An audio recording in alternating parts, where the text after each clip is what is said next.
Today on Clearing the Clutter Inside and Out, we are talking about clearing emotional clutter through closure. Do you go from 0 to 100 in no time at all when you get angry? As you scroll through your social media, do feelings of jealousy often come up? Is there a fear that seems to pop up again and again? Let's carry on our month as we focus on getting closure.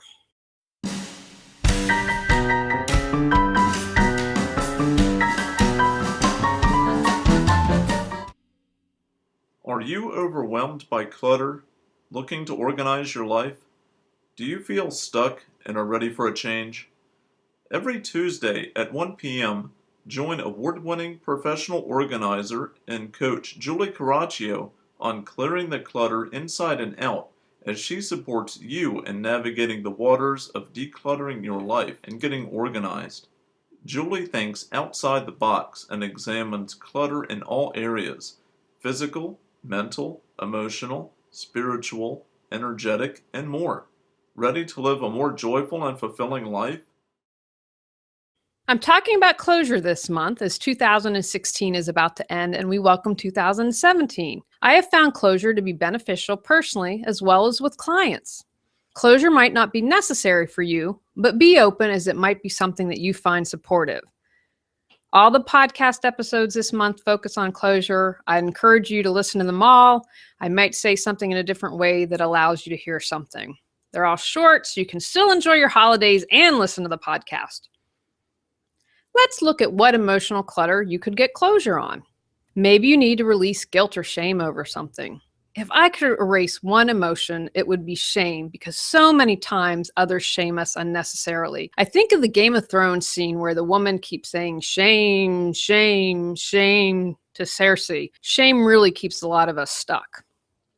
Is there an emotional burden you've been carrying that you'd like to release?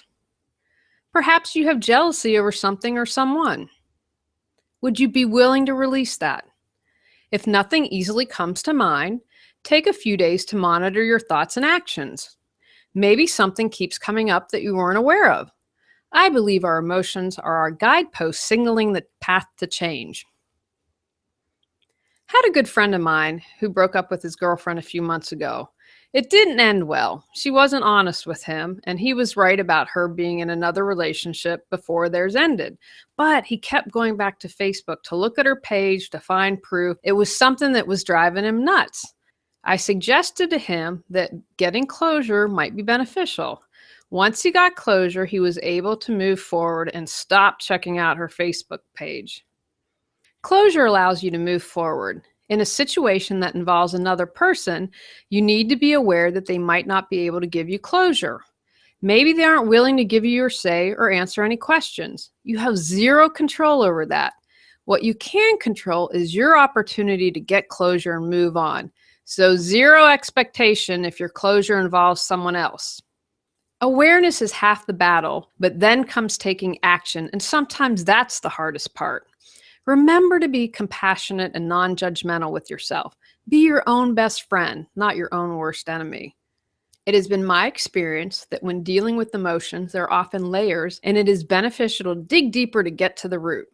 If you don't need to dig deep and can get closure, go for it. I believe the more we are aware about ourselves and our motivations, the better prepared we are to clear out clutter and move forward.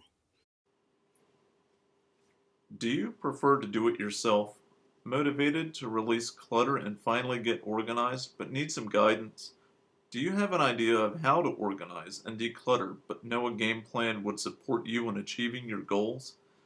Our do-it-yourself organizing your space and decluttering plan, Julie creates a customized step-by-step roadmap for you to organize your home and release clutter in all areas of your life. Find out more at reawakenyourbrilliance.com. I was really angry with someone. I am no longer friends with them, but was still carrying the anger. After some reflection and body work, I realized I was really sad about something, and they were the outpost for my anger. When I realized that, I could begin my healing. Now, they weren't a great friend to begin with, but I was able to recognize I didn't need them to get closure. If you do discover something about the emotional clutter, ask yourself what you would need to release it. Sit quietly and see what comes up. Journaling is also very helpful. If nothing does, that's okay. Remember, it's a process. If you're struggling with releasing something, ask questions. Be curious. Don't judge yourself. When you have a regular mindfulness practice, your answers come more easily. I was trying to solve something. I was finding potential solutions, but it wasn't quite right. Right before I fell asleep last night, I heard a word and to Google it. When I did that, I found my answer. Don't fret if you aren't getting anything. Maybe you aren't ready to release something. See if there's some other emotional clutter you are able to let go of more easily. Once you have found something you are ready to release, move forward and do something. What one step could you take right now to move forward? Map out a game plan if that helps. Send yourself a reminder each day of what you could do.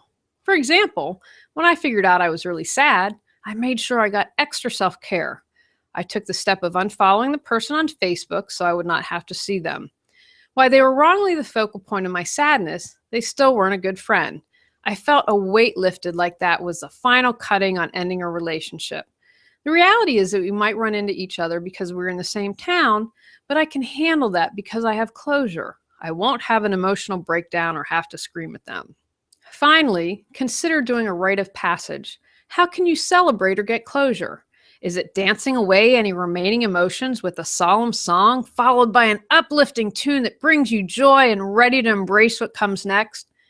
Maybe you have a dinner party with your closest friends and you ask them to tell you funny stories about you, your strengths, and what they love most about you. Or maybe you sit in stillness. Consider also removing energetic clutter. What could you do to remove any energetic clutter around the issue? You could do the cord attachment I mentioned in the mental clutter closure episode.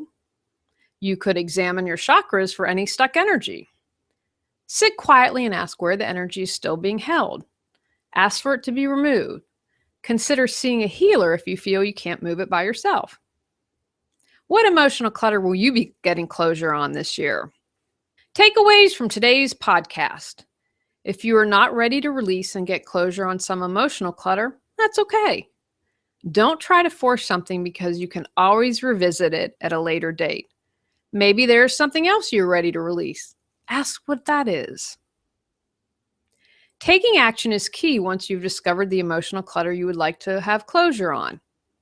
Many times people don't move forward and remain stuck because they don't take action or steps to move forward. It is usually a process, so stick with it. Be sure to give yourself extra good self-care and self-love. It can be powerful releasing emotional clutter, and while getting closure is helpful, it can bring up lots of intense emotions. Be gentle to yourself in the process. Go out, clear the clutter to create the life you choose, deserve, and desire. Ready to clear clutter and share your gifts with the world? The journey of 1,000 miles begins with one step, so what step will you take today? Sign up for our newsletter and receive a free copy of our 10 Steps to Clearing Clutter. Julie Coraccio provides coaching, professional organizing and speaking, organizing classes, positive affirmations, and her unique How to Declutter Your Life course.